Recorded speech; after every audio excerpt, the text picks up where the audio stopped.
Hello అండి, అందరికీ నమస్తే. ఈరోజు ఈ వీడియోలో నేను గోంగూర మటన్ని ఈజీగా ఎలా చేసుకోవాలో చూపించబోతున్నాను. మరి ఈ గోంగూర మటన్ కోసం మెయిన్గా మనకు కావాల్సింది గోంగూర. నేనిక్కడ 3/4 కేజీ మటన్ను శుభ్రంగా చేసుకొని కడిగి తీసుకున్నాను. 3/4 కేజీ మటన్కి మనకు 3 నుండి 4 మీడియం సైజు గోంగూర కట్టలు అయితే సరిపోతాయి. మీరు మరీ పుల్లగా ఉండే గోంగూరను కనుక వాడుతున్నట్లయితే ఒక 3 కట్టలు తీసుకోండి.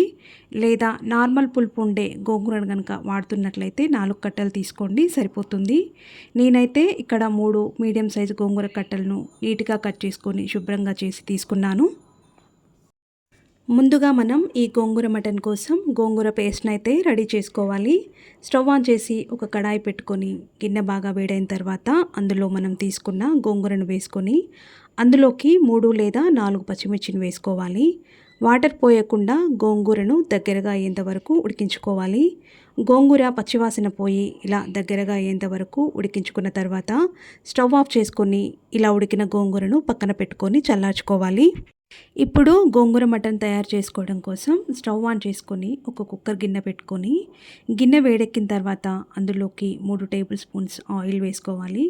ఆయిల్ బాగా వేడెక్కిన తర్వాత అందులో 2 లేదా 3 ఎండుమిర్చిని కట్ చేసుకొని వేసుకోవాలి. ఎండుమిర్చిని వేసుకొని బాగా ఫ్రై చేసుకున్న తర్వాత 2 మీడియం సైజు ఉల్లిపాయలని కట్ చేసుకొని వేసుకోవాలి. ఉల్లిపాయలు వేసుకున్న తర్వాత కొంచెం కరివేపాకును కూడా వేసుకొని ఒకసారి కలిసేలాగా కలుపుకోవాలి. ఉల్లిపాయలు ఇలా కొంచెం మగ్గిన తర్వాత నేను ఇందులోకి కొంచెం ఇంగువనైతే వేసుకుంటున్నాను. ఎందుకంటే మనం మటన్ తిన్న తర్వాత అంత ఈజీగా డైజెషన్ కాదు కాబట్టి నేను మటన్ చేసిన ప్రతిసారి ఇలా ఇంగువనైతే కొంచెం వేసుకుంటాను. మీకు ఇష్టం లేకపోతే ఇంగువ మీకు అందుబాటులో లేకపోయినా పర్వాలేదు. ఇలా ఇంగువను కూడా వేసుకొని ఒకసారి కలుపుకున్న తర్వాత 1 టీ స్పూన్ వరకు పసుపును కూడా వేసుకొని అంతా కలిసేలాగా ఒకసారి కలుపుకోవాలి. తర్వాత ఫ్రెష్గా నూరి పెట్టుకున్న అల్లం వెల్లుల్లి పేస్ట్ను ఒక 2 టేబుల్ స్పూన్స్ వరకు వేసుకొని అంతా ఒకసారి కలుపుకొని పచ్చివాసన పోయేంత వరకు 1 లేదా 2 నిమిషాల పాటు అల్లం వెల్లుల్లి పేస్ట్ను బాగా ఫ్రై చేసుకోవాలి.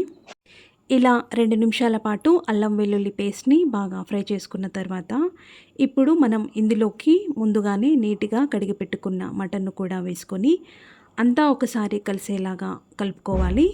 ఇలా కలుపుకున్న తర్వాత ఇప్పుడు ఇందులోకి కొంచెం పుదీనా అలాగే కొంచెం ఉప్పును కూడా వేసుకొని మళ్ళీ ఒకసారి కలుపుకొని కుక్కర్ మూత పెట్టుకొని మంటను మీడియం ఫ్లేమ్లో పెట్టుకొని మటన్ను 3 నుండి 4 విజిల్స్ వచ్చేంత వరకు ఉడికించుకోవాలి. ఈ మటన్ ఉడికేలోపు నేను ఇక్కడ కర్రీలోకి తినడానికి నార్మల్ రైస్ని కాకుండా నాకు నచ్చిన పసుపు అన్నాన్ని అయితే వండుకుంటున్నాను. ఈ రైస్ని మా ఇంట్లో నాన్ వెజ్ వండుకున్నప్పుడు లేదా అప్పుడప్పుడు మాకు తినాలి అనిపించినప్పుడు ఇలా వండుకుంటూ ఉంటాం. మీకు నచ్చితే ఇలా ఒకసారి ట్రై చేసి చూడండి.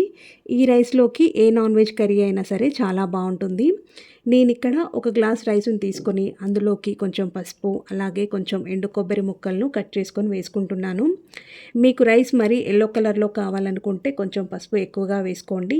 లేదా తక్కువ కలర్లో ఉండాలి అనుకుంటే కొంచెం పసుపును చూసుకొని వేసుకోండి. ఇందులో కొంచెం ఆయిల్ కూడా వేసుకొని రైస్తో కలిసేలాగా బాగా కలుపుకొని అలాగే పసుపు ఎండు కొబ్బరి ఫ్లేవర్ రైస్కి బాగా పట్టేలాగా కలుపుకొని రైస్ని కొద్దిసేపు కలిపి పక్కన పెట్టుకోవాలి. తర్వాత మనం మటన్ను కుక్కర్లో పెట్టుకొని 3 విజిల్స్ వచ్చేంత వరకు ఉడికించుకోవాలి అనుకున్నాం కదా. 3 విజిల్స్ అయితే వచ్చాయి. ఇప్పుడు ఒకసారి కుక్కర్ మూత తీసి మటన్ ఎంతవరకు ఉడికింది అనేది చూద్దాం. 3 విజిల్స్ తర్వాత కుక్కర్ మూత తీసి చూస్తే చూడండి మటన్ అయితే ఇలా 50% వరకు అయితే ఉడికింది. ఇప్పుడు ఇందులోకి 3 టీ స్పూన్స్ వరకు కారం వేసుకోవాలి. అలాగే 1 టీ స్పూన్ వరకు అల్లం వెల్లుల్లి పేస్ట్ను కూడా వేసుకొని ఒకసారి కలుపుకొని కుక్కర్ మూతను కాకుండా నార్మల్ మూతను పెట్టుకొని కారం అల్లం వెల్లుల్లి పేస్టు పచ్చివాసన పోయేంత వరకు 1 నిమిషం పాటు మాత్రమే మగ్గించుకోవాలి. ఇలా కారం వేసుకొని 1 నిమిషం పాటు మగ్గించుకున్న తర్వాత ఇప్పుడు ఇందులోకి మటన్ ఉడకడానికి సరిపోయేలా వాటర్ను చూసుకొని పోసుకోవాలి.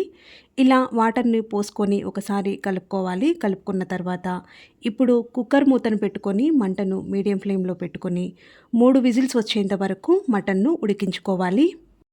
ఈ మటన్ ఉడికేలోపు ఇప్పుడు మన గోంగూర మటన్కి కావలసిన గోంగూరను ముందే ఉడికించి చల్లార్చి పక్కన పెట్టుకున్నాం కదా. ఇప్పుడు ఆ గోంగూరను మిక్సీ జార్లోకి తీసుకొని మరి మెత్తగా కాకుండా కొంచెం కచ్చా పచ్చాగా ఉండేలాగా చూసుకుంటూ మిక్సీ పట్టుకుందాం.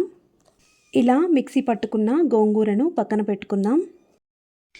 ఇప్పుడు మనం కుక్కర్లో పెట్టుకున్న మటన్ అయితే 3 విజిల్స్ వచ్చాయండి. ఒక్కసారి కుక్కర్ మూత తీసి మటన్ మంచిగా ఉడికిందా లేదా అని చూసుకుందాం. ఇలా స్పూన్తో ముక్కను కట్ చేస్తే ఈజీగా కట్ అయిపోతే మటన్ ఆల్మోస్ట్ ఉడికిపోయినట్టే. ఈ టైంలో మనం మిక్సీ పట్టి పెట్టుకున్న గోంగూరను కూడా వేసి అంతా కలిసేలాగా ఒకసారి కలుపుకుందాం.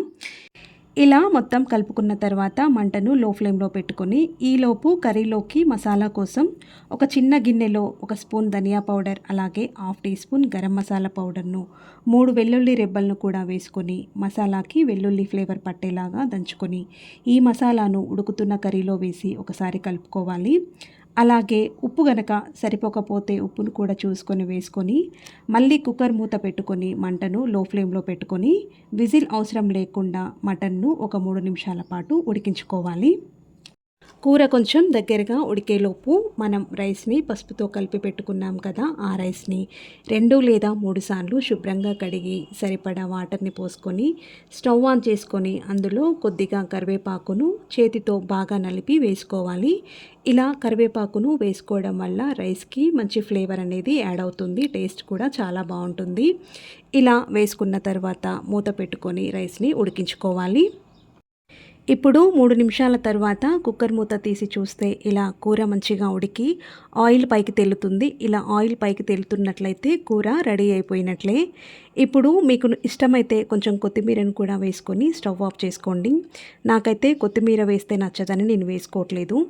ఇలా స్టవ్ ఆఫ్ చేసుకున్న తర్వాత మనం ఉడికించి పెట్టుకున్న పసుపు అన్నంతో గోంగూర మటన్ను కలుపుకొని టేస్ట్ చూస్తే ఎండు కొబ్బరి కరివేపాకు ఫ్లేవర్తో టేస్ట్ అయితే సూపర్గా ఉంది. ఇలా నేను చూపించిన పసుపు అన్నం గోంగూర మటన్ కాంబినేషన్ మీకు నచ్చినట్లయితే మీరు కూడా ఒకసారి ట్రై చేసి మీకు ఎలా అనిపించింది అనేది నా కామెంట్ సెక్షన్లో కామెంట్ చేయండి. Thank you for watching.